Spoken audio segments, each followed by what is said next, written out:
Exactly 1 year after construction began on expanding the Suez Canal, national celebrations headed by the Egyptian President Abdel Fattah al-Sisi take place in Egypt as the revamped waterway is inaugurated.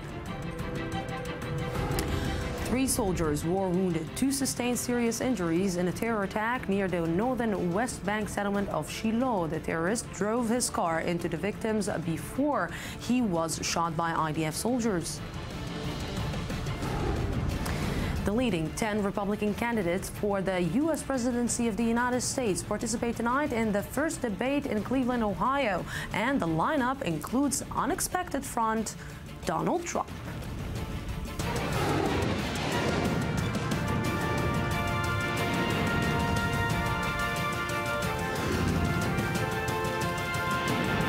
The News Today with Lucy Aharish.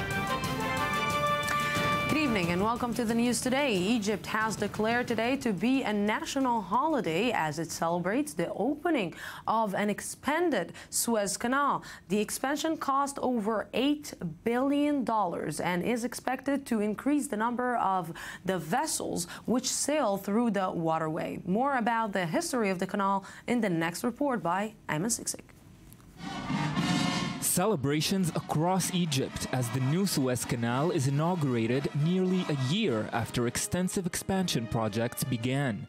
The new canal, which will allow two-way traffic of larger ships, is supposed to increase revenues by 2023 to $15 billion, a threefold jump compared to today's revenues.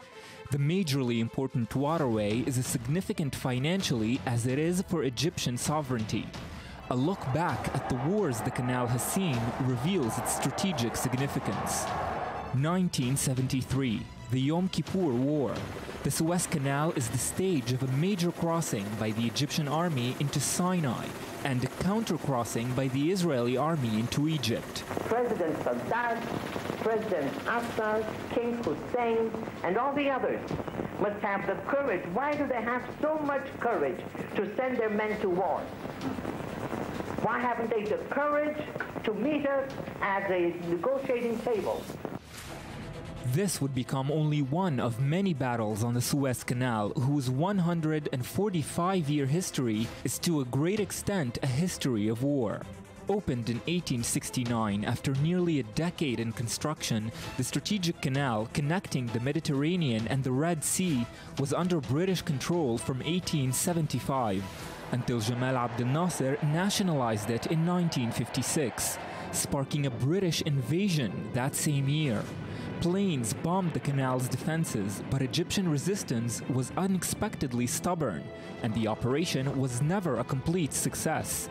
Britain earned the condemnation of most of the world, and the canal since became a symbol of Egyptian national pride. More than 5 decades later, a new man is claiming the throne of national hero in Egypt, Abdel Fattah al-Sisi.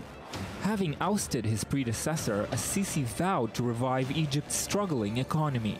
The reopening of the Suez Canal is the perfect next step. I want to assure you that the new Suez Canal is not the only project Egypt will be introducing to the world this year. History will remember us for something greater, for overcoming and defeating the world's most dangerous ideology of terror. If it had won our land, it would have destroyed it. But the reopening of the canal is also something that has happened before. In 1975, the canal was reopened after an 8-year closure, following the Arab-Israeli War of June 1967. That year, the Israeli Air Force made a sudden and devastating strike against Egyptian airfields, missile sites, and supply depots. It was the start of the 6-day war. The airstrike was perhaps the most successful attack in the history of modern warfare. A ceasefire was announced in June that year. Israel, then occupying all access points to the Suez Canal, claimed that over 7,000 Egyptian troops had been killed and 3,000 prisoners taken. When the canal finally reopened, international warships and aircraft entered the Suez Canal to begin the gigantic task of sweeping it clear of mines and underwater obstacles. Time will tell if today's reopening will bring about an era of prosperity or more conflict.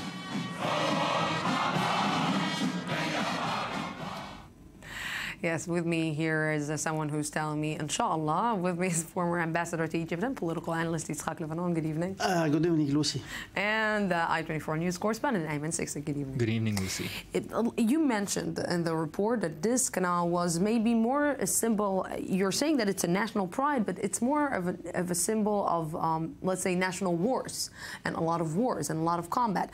Is this, let's say, new opening of the canal should signal something to the future, or is it just a peaceful thing and we should look at it at the economic perspective? Well, it's complicated because wars make for great heroes. And this is something that Al-Sisi has been counting on. He's hoping this reopening of the new Suez Canal will propel him to legendary status. And he put in a lot of effort for this. The project was completed in 1 year, an extremely short time to complete this. $8.5 billion were invested in this.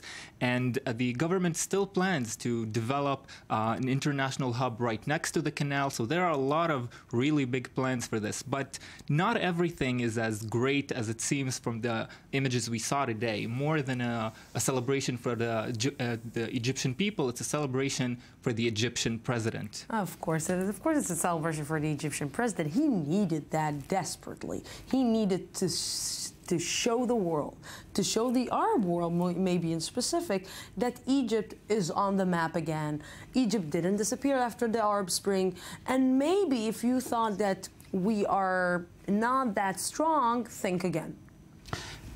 You're right, but just, one sentence before, what Ayman said, that the Suez Canal, the traditional Suez Canal, was linked to wars. You see, this traditional canal was digged in 1865. Until 1956, we had no war, in the Suez Canal. It was dominated by the British and by the French, more the French than the British. By the way, the president of the Suez Canal for 85 years, who dominated, and they deal, with the Suez Canal, they were British and French. So this started only in 1956 when Gamal Abdel Nasser took the canal and he took it for himself and he said, this belongs to me. I think that what happened with Sisi when he came into power a year ago or 2 years ago, he said to the people, look, I cannot promise you change in 24 hours because the problems are really deep and we need a lot of efforts. Give me 2 years. Now, he was looking for something which would be glorious, international, a symbol. Something that can link him, with previous presidents. Gamal Abdel Nasser, who yes. He took the canal, or Anwar Sadat, who crossed the canal and he became, the hero of the crossing. So he wanted to do something. But look, there is no doubt that Sisi succeeded. When the traditional canal was built in 10 years with French and British technology, we have here Egyptian technology with the Egyptian engineering army in 1 year with the money coming from the people from Egypt. Not only, but and he succeeded. But exactly in this specific point, the money is coming from the people of Egypt, the people of Egypt that are suffering from big economic problems. And probably a lot of them are not happy to see their money being spent and in a glorious way. They pay the money for that. They pay the money in the beginning. But you don't want, at the end of the day, to get bread to the table before you see vessels going in a canal? Well, this is absolutely complex because this also comes at a time where Egypt is being condemned for human rights violations, for voting irregularities, for suppressing opposing political parties. So he needs this also for the international recognition. It's not all about economy. And if we want to focus a little bit about economy, there are worldwide analysts who say that Egypt is overestimating how much money this will bring in. They're saying this will triple the revenues by 2023. Other analysts are saying it will be a 10% increase at best because it depends on various factors like demand and how many supplies are going through each year, and of course on the political status, whether there is or isn't a war in the surrounding region. Look, I think those who put the money, they are the wealthiest people, in Egypt. This is not the people living in the Said, that they don't have, how to finish the month, if at all they can survive. Those are people who have a lot of money. And I think that Sisi succeeded to convince these people to put the money. By the way, there is a kind of a bond. This money will return to them in 20 years. They will have some remuneration later on, not now. In 20 years, in the meantime, there are a lot of starving people in Egypt. Yes, but Lucy, the people are doing, the Egyptians are speaking about tripling the income of the Suez Canal. Look, I think that you have to wait first to see if technically it is working. It is only the inauguration. But, seeing Greece's prime minister and seeing French President François Hollande and seeing leaders from the Arab world going there, this is, let's say, what, a support of... Excuse me to be critical, Lucy, but I think that the people who came to this inauguration, it is not something which is, high of the international community. But why would Putin send his prime minister, and everybody knows, what is the role of the prime minister. Oh, yes. The people of the Gulf, they are connected, that, they have good relations, economic relations. François Hollande was there too today. François Hollande just, he sold to the Egyptians Rafale aircraft, and he is looking for more of the kind. I don't think that we really saw a gallery of international people participating in this inauguration. Well, Mahmoud Abbas was there. Well, Mr. Lebanon is absolutely right on two counts. A, this will bring about some change to Egypt, and El-Sisi did succeed. He's a man that follows through on his word. He managed to oust his predecessor. He managed to do this in 1 year. But what we need to look at, if it's the rich people who spent money on this will mean, again, a cycle of the rich getting richer in Egypt. Yes, and of course, if our viewers want to hear more from Yitzhak Lebanon, they can turn to the Arab viewers. They can see him just in a few seconds in the Arab channel. And thank you very much, gentlemen, for this. Thank you, Lucy. And we're going back here. A Palestinian rammed his vehicle into 3 Israeli soldiers in the northern West Bank earlier today, injuring 3 of them, 2 seriously. Other opened fire on the vehicle, injuring the driver and causing it to overturn. Tensions are currently high in the West Bank after suspected Jewish terrorists threw a firebomb into a Palestinian home in the village of Douma on Friday, killing an 18-month-old baby. And right now with me is joining Shai Ben Ari, who is near the settlement of Shiloh. Good evening. Thank you very much for joining me. So what is the recent developments in this specific case? Right, Lucy, we are here near the village of Sinjil, actually in the West Bank to the north of Ramallah. This is the scene where that vehicular attack took place. What happened here, basically, was that a vehicle came down this road to my left.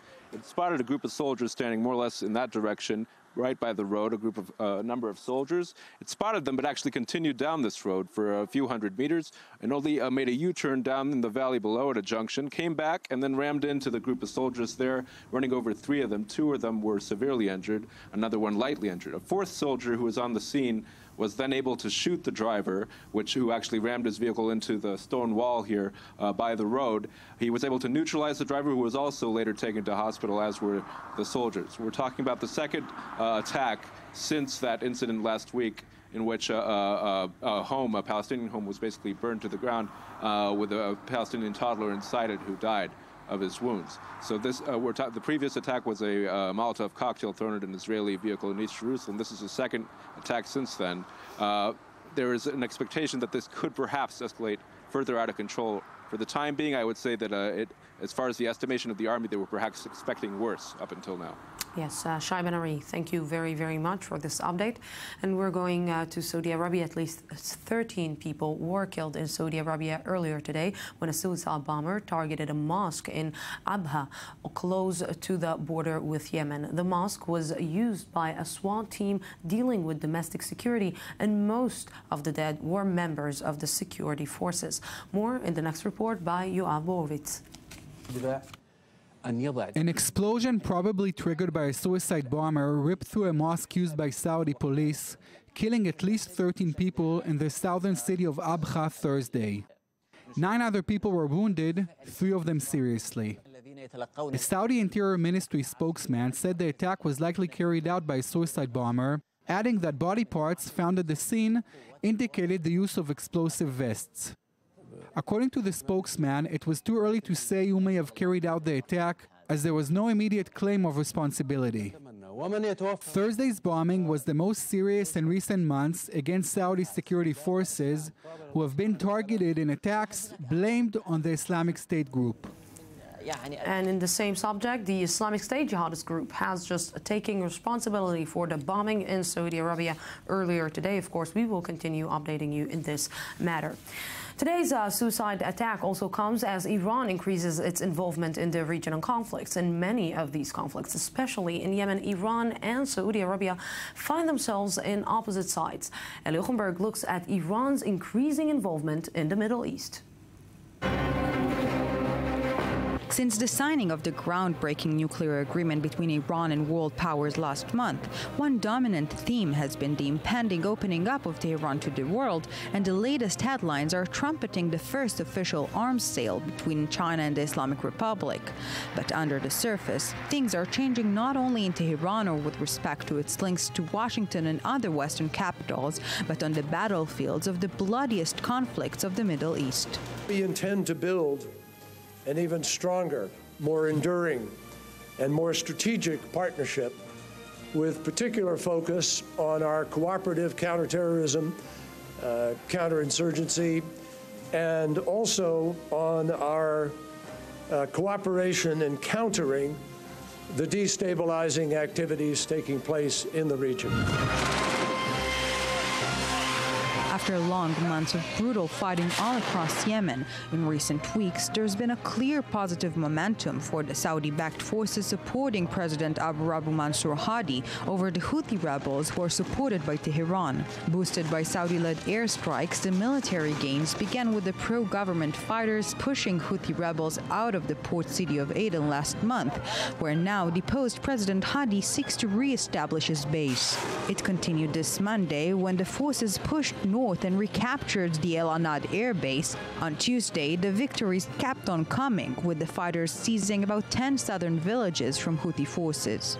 If that's not enough to realize that things are shifting, after reports of 1,000 of Yemeni fighters trained in Saudi Arabia arriving back in Yemen earlier this week, now, Yemeni military sources said the United Arab Emirates had sent dozens of tanks and heavy artillery pieces to the fighters.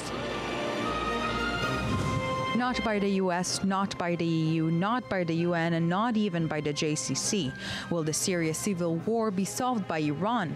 On Wednesday, the Iranian deputy foreign minister announced that Tehran will soon present the United Nations with a peace plan for Syria, based on a 4-point initiative already presented last year by Foreign Minister Mohammad Javad Zarif. Meanwhile, on the ground, Syrian government forces, backed by members of Lebanon's Shiite Hezbollah group, Iran's main regional proxy, advanced Wednesday from different directions in the mountain resort of Zabadani near the border with Lebanon, and on Sunday, they've made some territorial gains in the area near Latakia province. We are in a fateful period where there is no room for half measures. We will not be slaves, but independent masters. Nearly 1 year after the US-led coalition started airstrikes against the Islamic State group, Ankara decided to join in, a major policy change after years of reluctance to take a frontline role against the Islamic fighters pressing on its borders. Only on Wednesday, the United States has conducted its first drone strike into northern Syria from a base in Turkey, ahead of what Ankara said would soon be a comprehensive battle against Islamic State militants there. Different rationale or reasoning can be found for all these recent regional changes, but there is one bright shining similarity: Tehran. Or as the old phrase goes, it's hard to believe in coincidence, but it's even harder to believe in anything else. And with me now to discuss this is Iranian politics analyst Meir Javeda. Good evening, Lucy. And also diplomatic correspondent for the news today, Eli Ochenberg. Good evening. Lucy. Just today, we heard some analysts and security officials are saying in the United States that the Iranian deal and that Iran is already, let's say, breaking the deal with them. Should the United States trust, should the world trust, and maybe Benjamin Netanyahu at the end of the day is right? Maybe the reports that they have is that Iran was apparently, according to the IAEA and foreign reports, Iran was carrying out some military testing related to its nuclear program as part of the military nuclear program. So they have been trying to remove sample. But you see, the thing with uranium is that the half-life of uranium is a couple of 100 billion years. I think it's like 300 billion years. So they're trying to remove all this soil. And so, you know, can they remove everything? Well, if they're doing it up until now, they're worried that they haven't been able to. The good thing about that is that it shows that they believe that the IAEA is serious. IAEA is not just going to do some, you know, very shallow testing on this and just to give Iran a pass grade. But on the other hand, is Iran Iran's not breaking the deal by trying to remove soil samples, but it is attracting a lot of attention, and it makes it it makes it more difficult for the IAEA just to give Iran a pass grade, just so that this whole question is finished and we can move on. But you know, Lucy, you've asked if the U.S. can trust Iran, but I think that a symbolic shift in the rhetoric can be seen in one of the latest interviews of U.S. Secretary of State John Kerry, if I'm not mistaken, to Jeffrey Goldberg at The Atlantic, during which he said that if Congress will not approve the deal, it will make the Iranian not trust the U.S. So I think that this is a very, you know, an interesting wording to use, that Iran is the one to trust or not trust the West at this point in time. You know, although that the United States is finding itself in an opposite position in front of Iran in a lot of cases, the United States did not sign a deal with Iran about, like we said before, educating Iran, about the involvement of Iran in the Middle East, about the fact that Iran is financing terror groups. That was not the deal. It is true, but referring to the same interview that Ellie is talking about, Jeffrey Goldberg with John Kerry, apparently John Kerry was told by Javad Zarif, the foreign minister, current foreign minister of Iran, that if this deal goes through, Iran is prepared for more cooperation in this region. And one of the areas that Iran wants to cooperate is fighting against ISIS. Well, the Turkish are probably stealing their thunder right now, because by Turkey cracking down against ISIS, Turkey is showing Iran that if you really want to fight ISIS, people need to talk to us more than anybody else. So it seems that Kerry doesn't want to close that door, just to test the Iranians out to see if they're interested or not. So explain to me, please, this tango that is happening with Syria. Because at the beginning, we heard the United States talking about the fact that Bashar Assad should be removed from his position, that he is committing war crimes, crimes against humanity. Then we heard John Kerry taking a step back, saying maybe we should find a way to speak with Assad. Was that also part of the deal with Iran, because Iran is interested that Bashar al-Assad will stay in his position? Well, as we've seen in the report, there are many regional ramifications of the Iran deal. Some of them we're more aware of, some of them we are not yet aware of, but definitely things are changing. We can see it in three main locations: in Yemen, in Syria, and renewed Turkish involvement in the anti-terrorism agenda. And this is also a very interesting thing, that the anti-terrorism agenda is being used in favor of the interest of countries like Iran, like Russia, because that means that they can pursue their case that the best thing for the region, to stabilize their region, is to keep Bashar al-Assad in rule. And for Russia, it's a great way to get back into the influence here in the region. So I think that the anti-terrorism agenda is now being used for foreign interests. Some of them, of course, involve Iran and the nuclear deal. You know, there's no question that Bashar Assad is a butcher, he's a murderer, he's used chemical weapons, he's terrible. Let me ask you a question. Do you think many people don't want Gaddafi to have don't wish that he would have stayed in power now, considering what happened in Libya? So I think some people are probably looking at Assad and thinking, do we want a Libya on our doorstep? And this includes the state of Israel. I mean, I'm assuming people are thinking that way. I think that if you were to ask Israeli officials if they would rather have Assad or Assad being removed after what is happening in the Middle East, certainly they will prefer Assad. So as terrible as he is, and as much as he must be punished for what he's done, if you want to play realpolitik here, you know, realpolitik, it's... So if there is an agreement that keeps him in power so that at least part of the country is stable and is not run by these crazy ISIS people or others, and at the same time there is an election process, then everybody wins. Why? On the one hand, you have the security that Assad gives you, and on the other hand, the election process will empower the moderates, because let's face it, ISIS is not going to exactly run on an election ticket, are they? So, you know, this is now, I think, being seen more and more as a realistic option. The question, I think, regarding Syria is that will the opposition agree, will they give up on the precondition that Assad must go? I think they have, but we have to see what they'll say. But it's amazing to see how quick Iran got back to business in controlling the politics here, pushing an initiative to the UN regarding the Syria crisis. So it was a very shift, you know, coming back. It's not going well for them. It's not going well. The Syria is not. But the fact that Bashar al-Assad is now coming up publicly saying, "Look, I can't control all of the country. We have to re-strategize and defend where we can." Look, the Iranians are worried. And how much, let's say, the involvement of Russia and how much Russia is involved in all this business is going maybe to anger the Americans after the deal? I think any involvement of Russia in order to fight ISIS is welcomed. I think the Americans want Russia to join them in the war against ISIS. It really depends.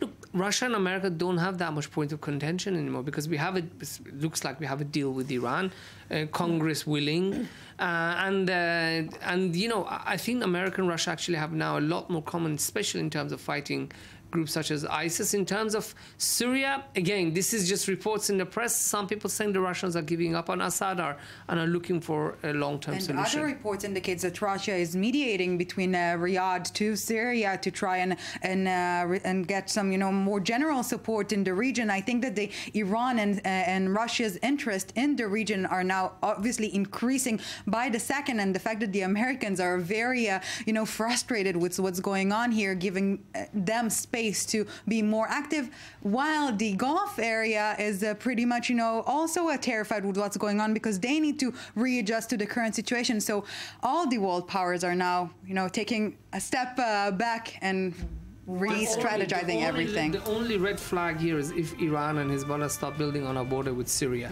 That's where it could lead to conflict. And at the same time, everybody's running to Tehran to do some business, which is good for the Iranian people. Maybe. Businessmen. Why you're skeptical. Thank you very much for being with me here. We're going out for a small break, 2 minutes, and I'll be back for the second part of the news today. Don't go anywhere.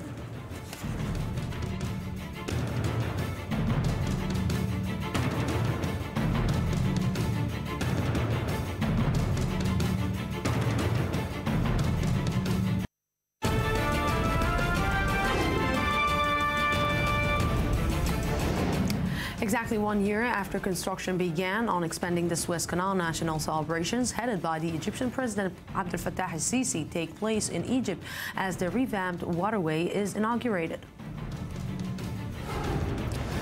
3 soldiers were wounded to sustain serious injuries in a terror attack near the northern West Bank settlement of Shiloh. The terrorist drove his car into the victims before he was shot by IDF soldiers.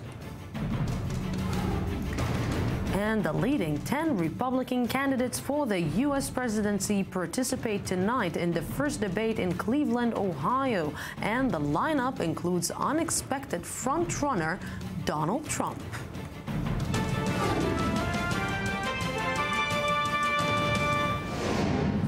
Welcome back. The 10 candidates to become the Republican Party's nominee for president face off in Cleveland, Ohio tonight in a debate which may help clarify who exactly is the best suited to run for the White House.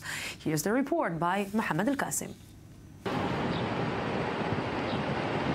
Cleveland will play host to the first Republican debate for the 2016 presidential election, featuring the GOP's leading 10 candidates.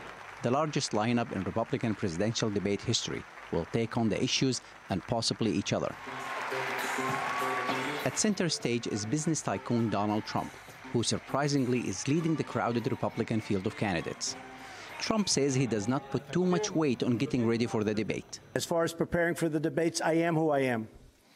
I don't know. I've never debated before. I'm not a debater. I get things done, whether it's this or whatever. I build, I create jobs. Much was expected of former Florida Governor Jeb Bush. He first had to deal with his brother's legacy, but lately he has been struggling to come up with answers on Iraq and Planned Parenthood, raising questions about his readiness for the long, grueling presidential campaign. The president was grounded on faulty intelligence, but the power of hindsight's not given to us. The primetime showdown provides an opportunity for the candidates to showcase their skills and change the perception the public has of them. For example, Wisconsin Governor Scott Walker met with his team to practice answering questions on foreign and domestic issues. And Ted Cruz huddled with his advisors in Capitol Hill, working on the rhetorical and theatrical skills that made him a standout on the college debate circuit. Senator Rick Santorum. Of those who are seeking the Republican Party nomination, former Pennsylvania Senator Rick Santorum did not make the debate lineup, nor did former Texas Governor Rick Perry. 5 other candidates were relegated to an earlier debate, which will attract far fewer viewers. Frontrunner Trump should expect a fierce attack from the other 9 candidates on his relationship with the Clintons and his remarks about Mexicans. For the candidates who do well in tonight's debate, there will be more to be thankful for. The Republican Party's biggest adversary, Jon Stewart's final episode is tonight, which is one less headache for the candidates to worry about for the coming year. People like him are supposed to buy the candidates, not be them. Yes, we will miss Jon Stewart, and I believe that the Republicans will also, aren't they? Amir Oren, good evening. Well, yes, but Republicans didn't really watch him. It was mostly Democrats and independents. So let's talk a little bit the amount of Republican candidates who are running in this presidential run. 16 people. This is just a little bit too much.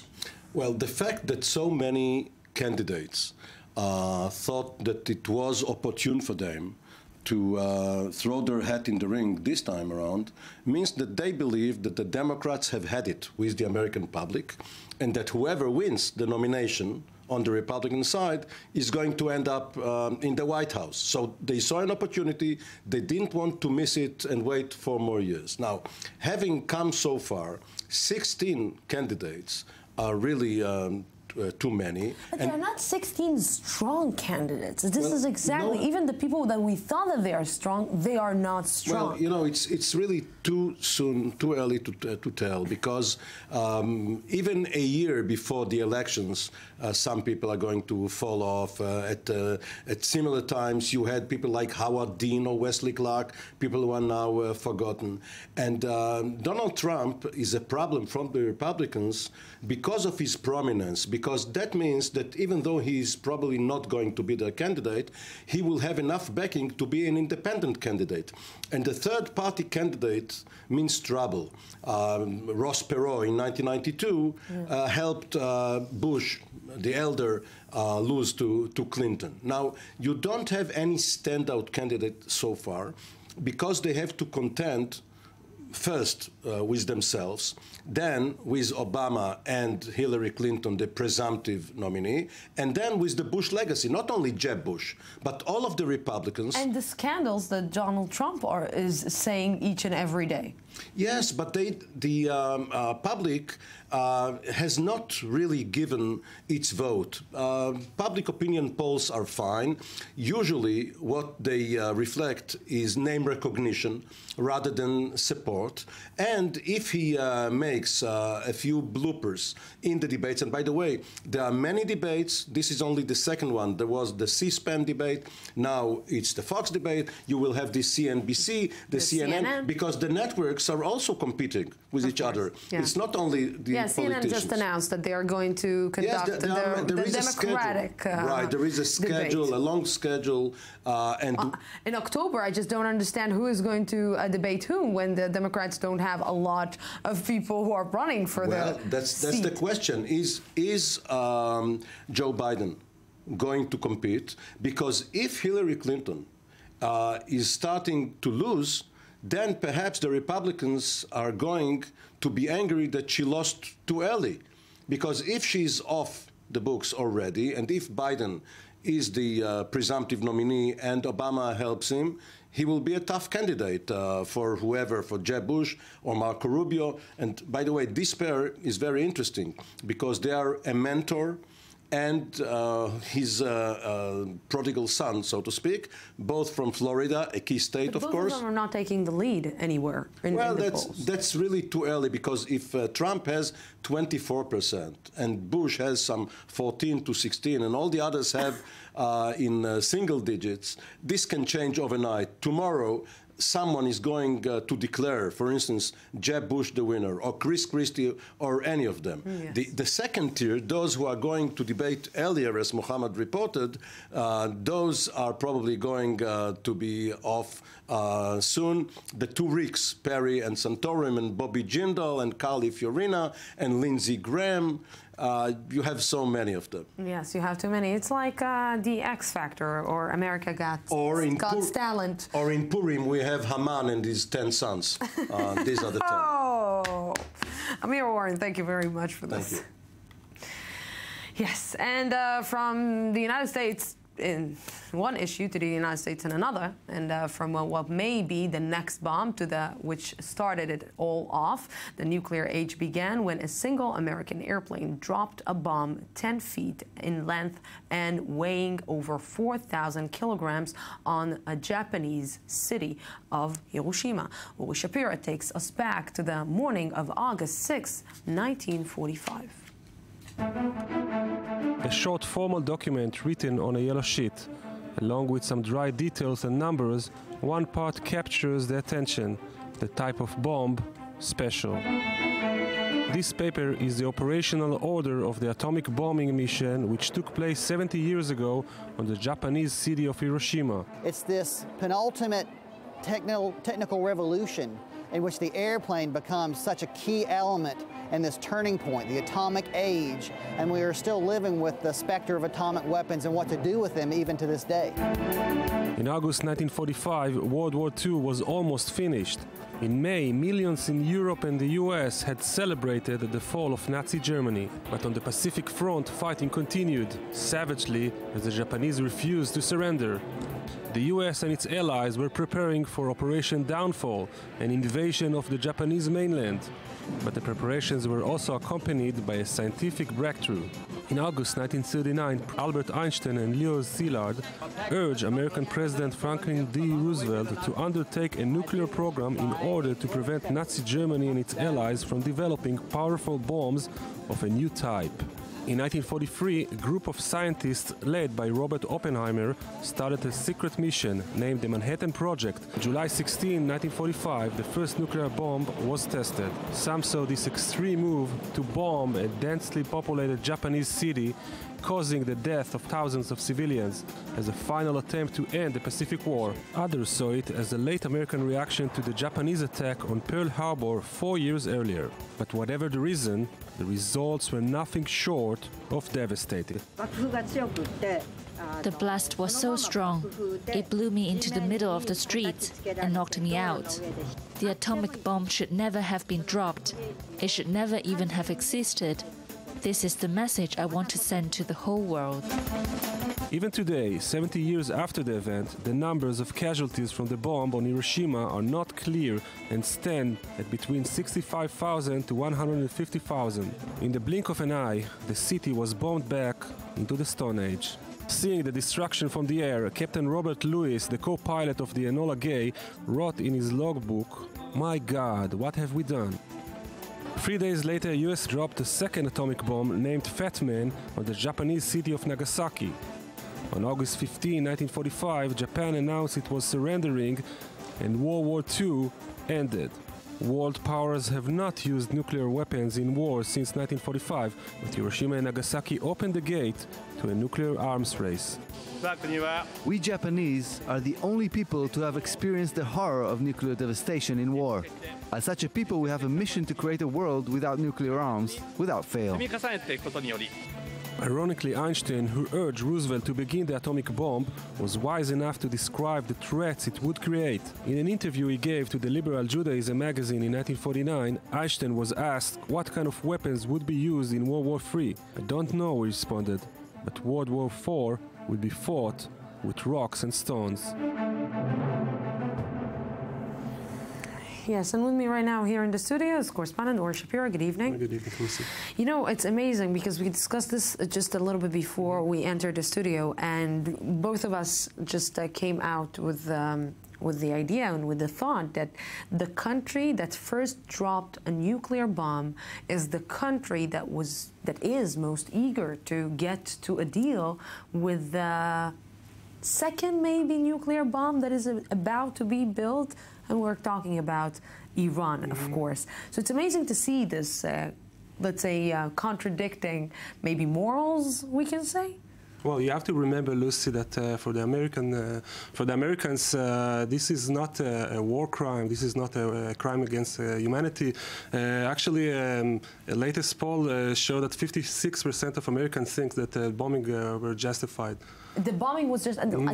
You want to tell me that the Americans until today don't think that Hiroshima and Nagasaki were a crime against humanity, was violating human rights, was something that maybe even Hitler back then wasn't even thinking to do, or maybe thought to do, but didn't really accomplish or didn't get there at the end of the day?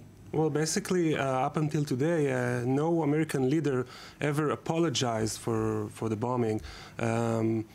Many Americans think it was a crucial step to stop the war, because the Japanese didn't want to stop it. If we're looking right now at this specific situation, and we're looking at, you know, Japan all these years after, and we're looking at the United States all these years after, and I'm trying to understand if we, from the sentence of Einstein that you just ended your report with, it means what? That our next war will have to be nuclear? It's hard to say, but you have to remember that also the movement to stop disarmament of nuclear weapons is getting bigger. It's growing every year. There's a lot of protection been taken.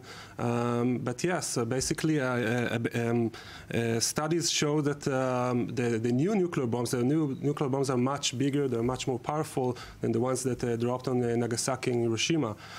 They can cause huge damage to environment. Like they caused back then.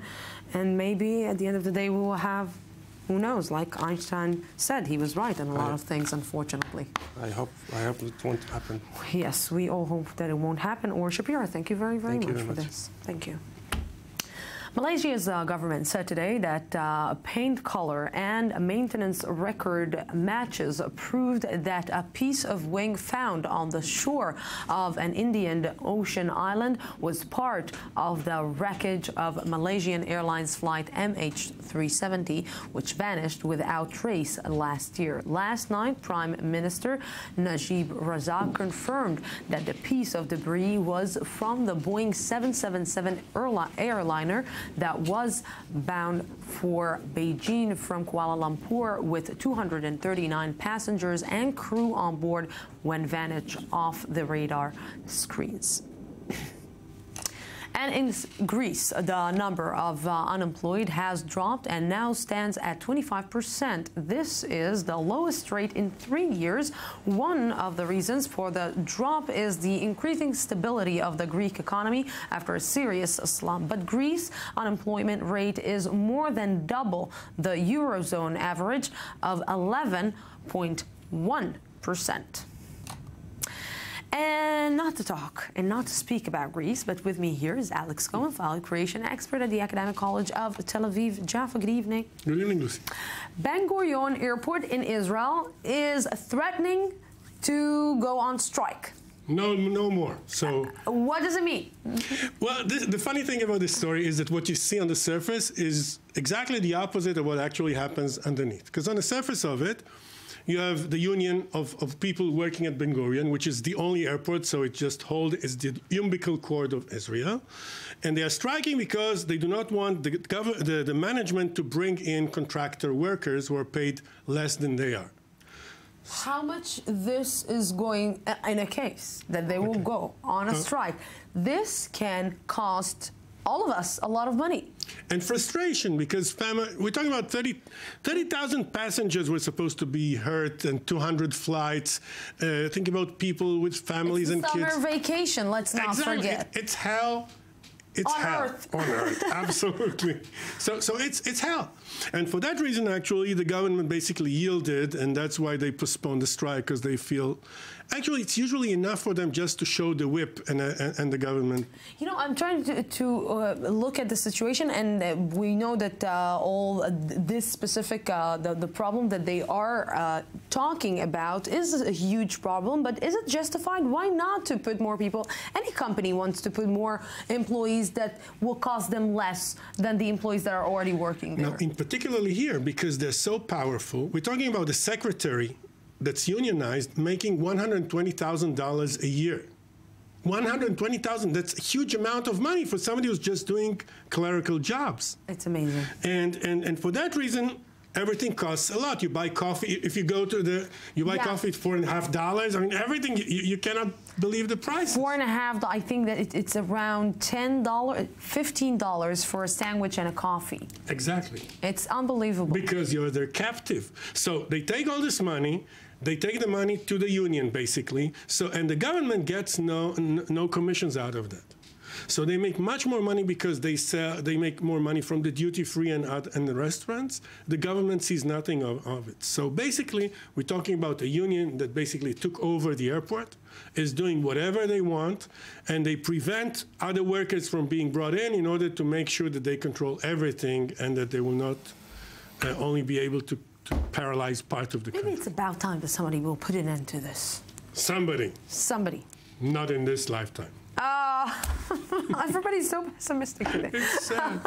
Alex Cohen, thank you very much for this. Okay, for something in an optimistic way and an optimistic look, a researcher at the Tel Aviv University has made a breakthrough in the study of skin cancer, which may enable earlier detection of this deadly disease. Lea Bardugo and Ori Shapira have the story. If you're researching melanoma, you'll discover that this type of skin cancer begins at the very bottom of the epidermis. It must then grow upwards towards the surface of the skin before infecting lower-level blood vessels. This is the fatal phase of the cancer. Why are there so many steps before the cancer turns aggressive? Why doesn't it develop directly near the blood vessels? These questions have always haunted Dr. Karmit Levy, a researcher at Tel Aviv University, who says the element which triggers the melanoma is found, perhaps in the upper layers of the epidermis. Usually, the normal cells start at the basal, but when they go upwards, they meet new friends, new cells, okay? So maybe there is a trigger there that triggers them and they can sense that they are on the top layer, and now they need to change direction and start invading. With these questions in mind, Karmit Levy, assisted by her staff, began her research. She analyzed samples of healthy skin and inserted a non-aggressive form of melanoma. She continued to observe the cell closely and noticed that the cell transformed to the benign tumor to a deadly agent.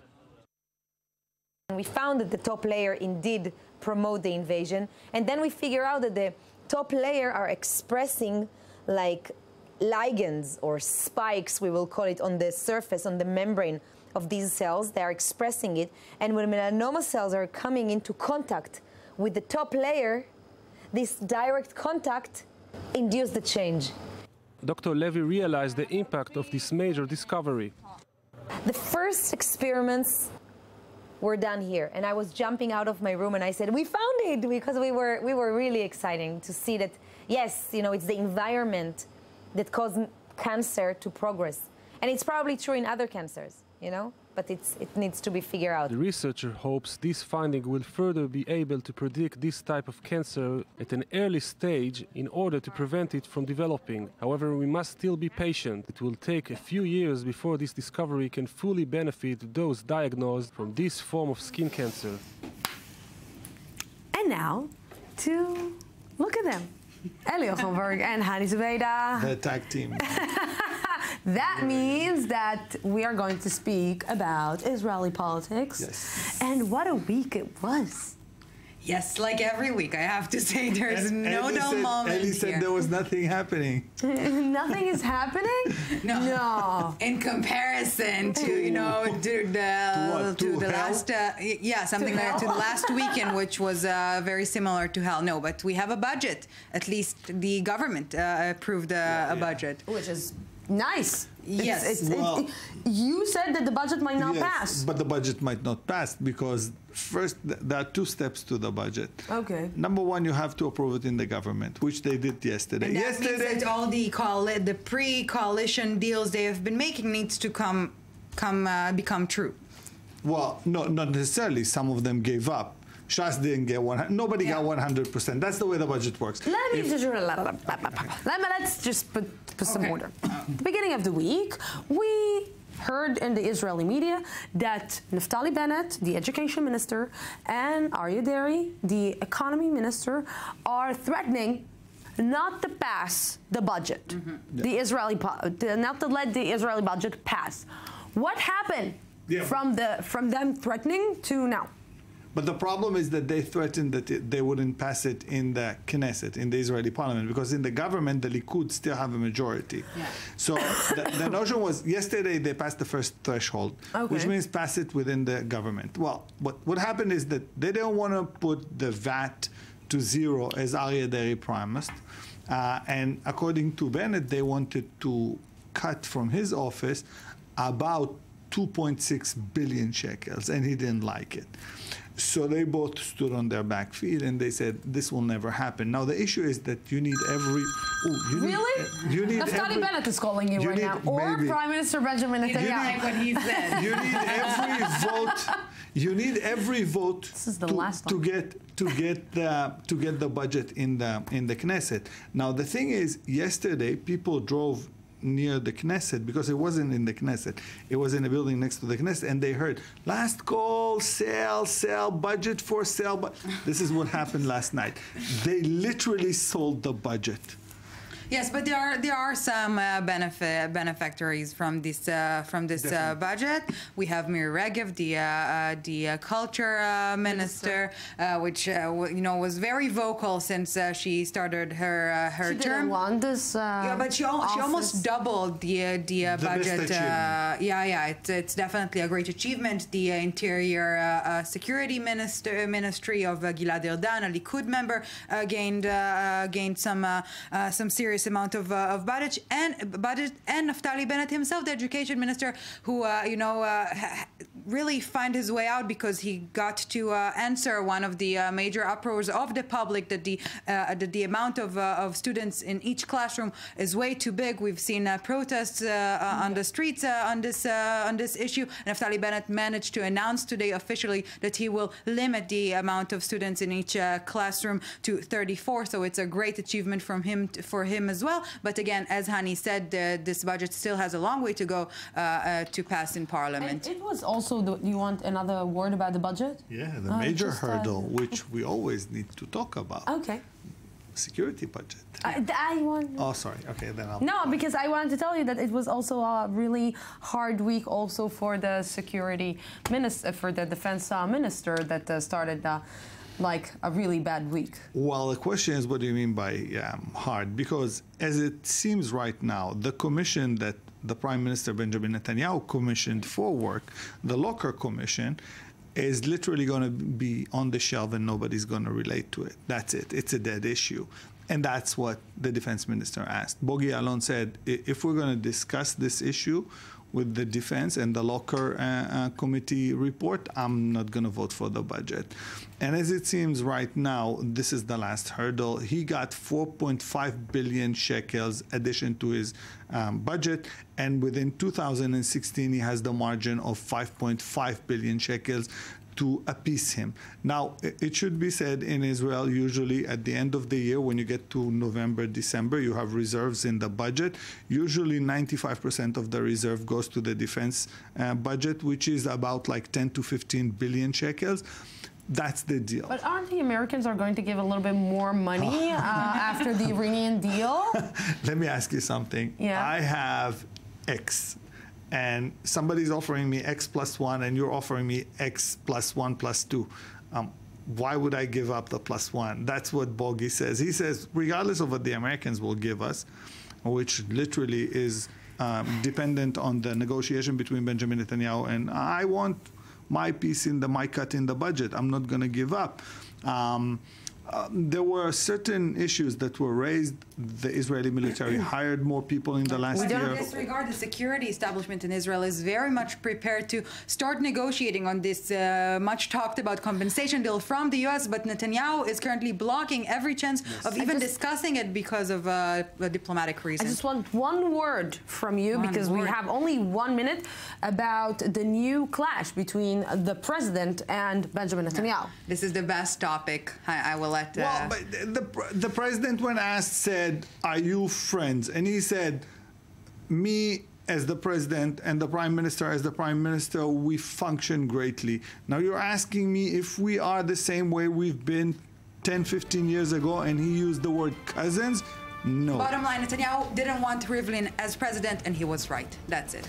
Ouch! No, from the point of view of Netanyahu, it's a lot of trouble. A lot of trouble for Netanyahu. I agree. I understand. Okay. Thank you. I did it. Okay, Thank you, dear. Thank you for that. We're going out for a small break, an update from our news desk, and then we will be back, and we will be teaching a little bit of Arabic. Not really, but stay with us.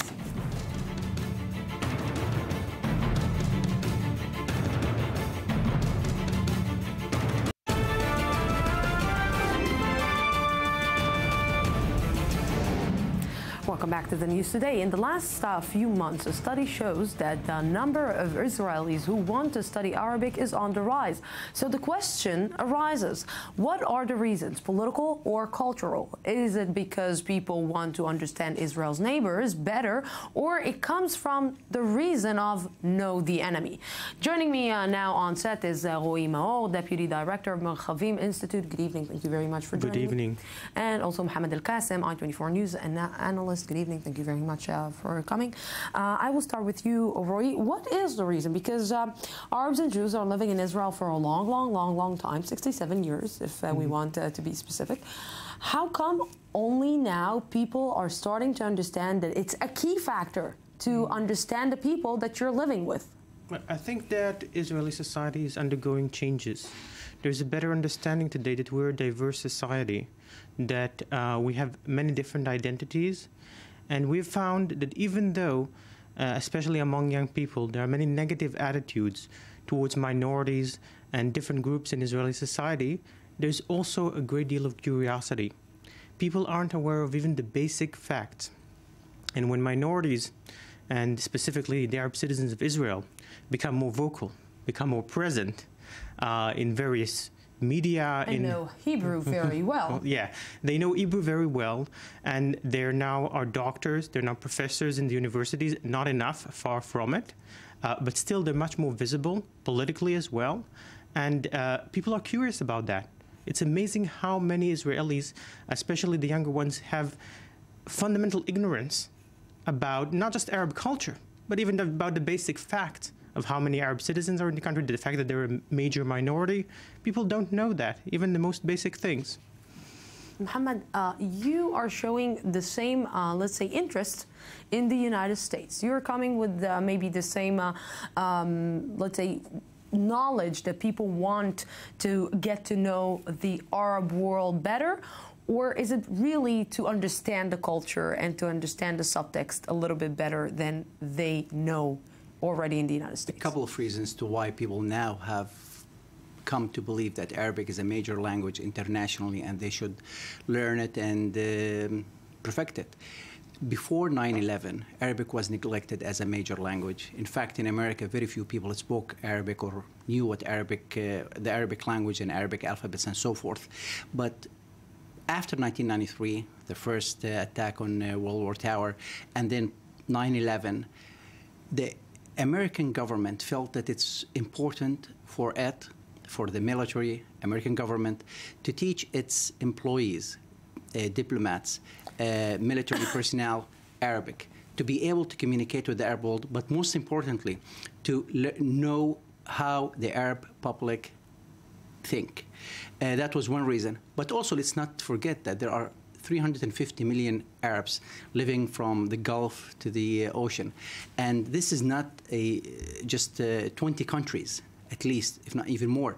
So this presents an economic opportunity for many countries to go in, and this is the Arab public is a consumer public rather than a producer. Not only, economic perspective, let's look at the cultural aspect of it, because when you understand a language, when you know how to speak, it opens the world to you. It opens a different idea. It opens a different thought. It opens a different world to the world that you already knew.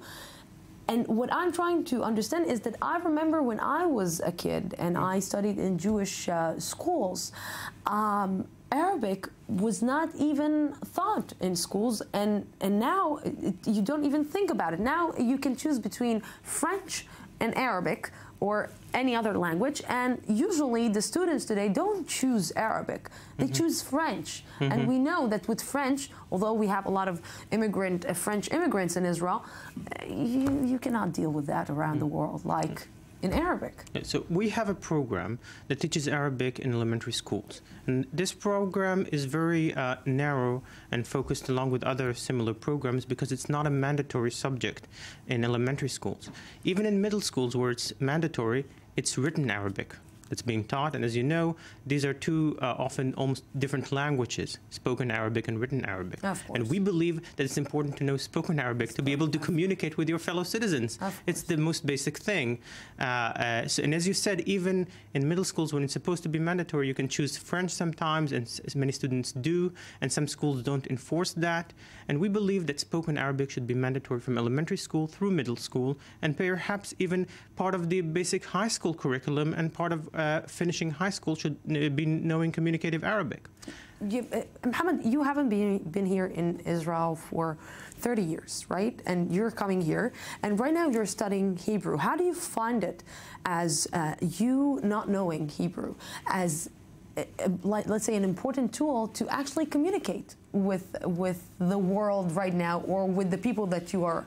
In a way, I'm lucky because I speak English, and English is the international language of this world. Amazing. However, it does present me with a challenge every day, not only here at the station, but outside, when I'm trying to communicate with people, and I find myself helpless, not being able to convey my needs, the message that I want, if I'm at a gas station or at a supermarket or just anywhere else where I'm trying to get things done. And that's basically where Arabic becomes also important. Arabs are everywhere. The world is getting smaller. The world isn't what it used to be 50, 60 years ago.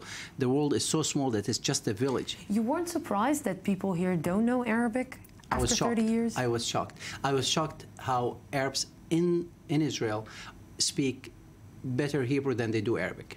It's just, I'm trying. But you can't say the same about Jews in Israel. Not at all. Because why? Why it's not like it should be obvious? Why it is obvious for Arabs to study Hebrew, but it's not obvious for a Jewish to study Arabic, when we know that this is the second official language in Israel? But it's often not treated as such, and that is the fundamental issue. It's a matter of priorities. In our elementary school program, we find that I visit schools and students tell me, Arabic is my favorite topic. I love Arabic. It's a special subject. We have an experiential program that leverages, like you said, Arabic in order to understand the experience of living in a diverse society in general. And students love it. It's enriching, it's experiential, it's wonderful. So the demand, as you said, is there. The answer should come from the government. We have to understand that in the resource-constrained education system, putting another subject on the curriculum is not an easy matter. How much the political situation is a matter in this? I don't think it's a matter of politics. I think there is a general view, both in right and left, in the regular Israeli economy, that we have 20% of our citizens are Arab citizens, and we need to build a shared society. And I think this is a very commonly held view. But the question is, how much of a priority do we put on this? And there is a no priority, because, I think that as Arabs, we experience this a lot of times here in Israel, that when you speak Arabic, the first reaction is people are giving you the double look and looking at you like you are the enemy. Because why I told you that maybe it's a political situation, because we are living in a really, let's say, not an easy neighborhood. I think Arabic is not treated with respect in Israel, and that's purely my opinion, and I shouldn't probably be telling you my opinion, but that's how I feel for just the last year or two that I have been here. If you drive around the country, you'll see street signs with broken Arabic. I mean, this is just so disrespectful to the language, and I wish if more and more Arab citizens will just stand up and say, listen, that's not how you spell these words. I don't know what they're using. It's definitely not Google Translate or anything that is so dependable. So there has to be more effort by the government and also by Israel's Arab citizens to say, listen, this is an official language, and it must be dealt with respect, and take this matter seriously.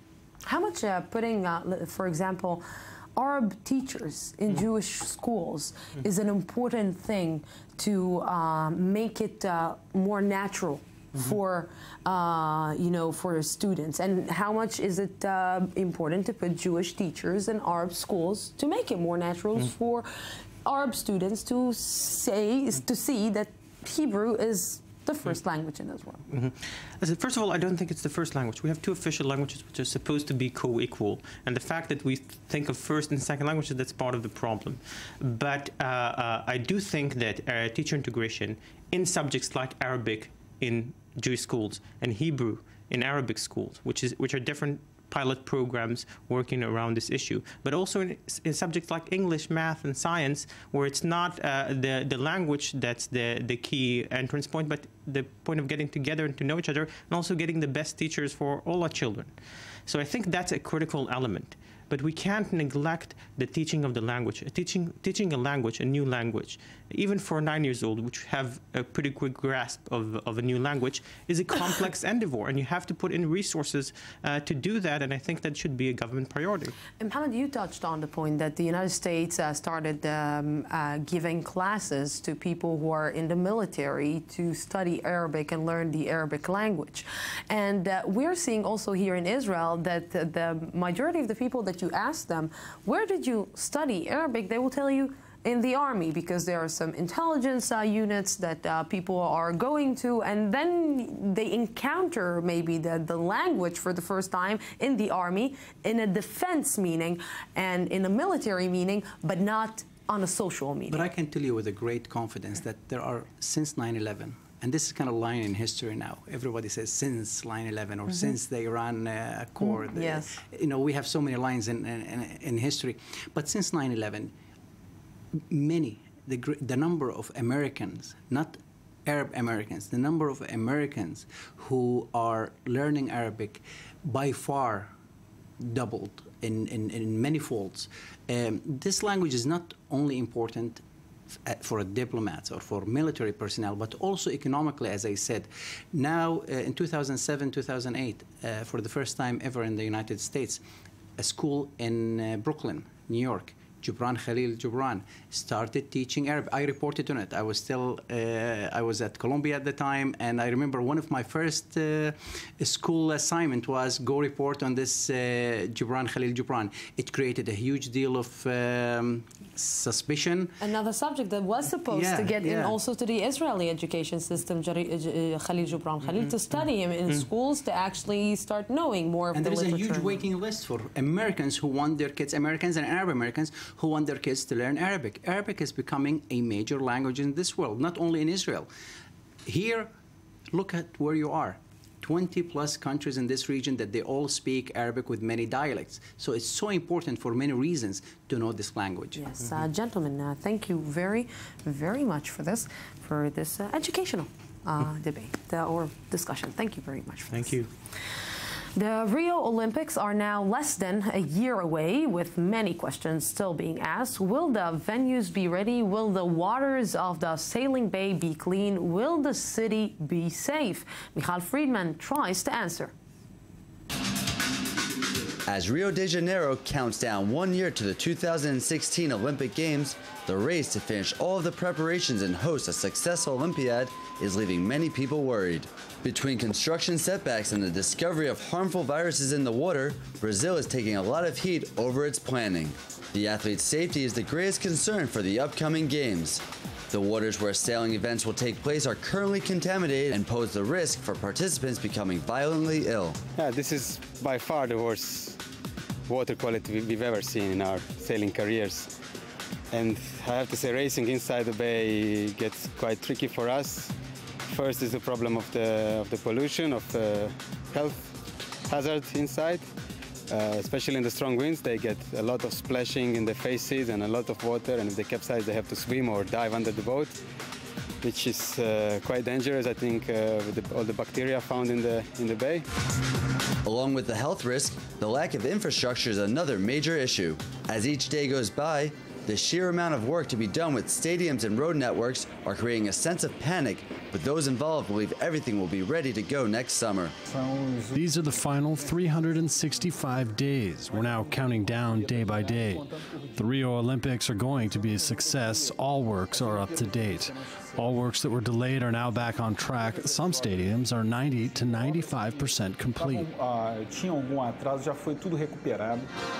Further progress has also been stunted by Brazil's largest ever corruption scandal, which involves construction companies responsible for some $12 billion worth of Olympic projects. Of the 20 companies implicated, 5 of those are working on Olympic venues and infrastructure. While the officials believe the scandals have not resulted in delays, it has added to the massive construction challenge in Rio. The Rio Olympic Games will also see the largest security operation in Brazil's history. With crime and violence a problem in the city, the country will not be taking any risks. We will have 44 test events, 21 this year and 23 next year, and we are still learning and working out details through these test events so that by game time, we will be much better prepared to put on the games that this country deserves, peaceful games in a safe environment. The organizers of the Olympics hope that people will remember only positive games, but with all of the problems, Rio will need to step up its efforts now that we're less than 1 year away.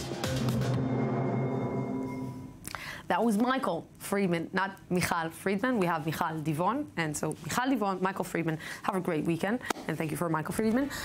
From Lucy Arish, have a great weekend. We will see you again on Sunday from the Jaffa Port, Israel. Have peace. Have a great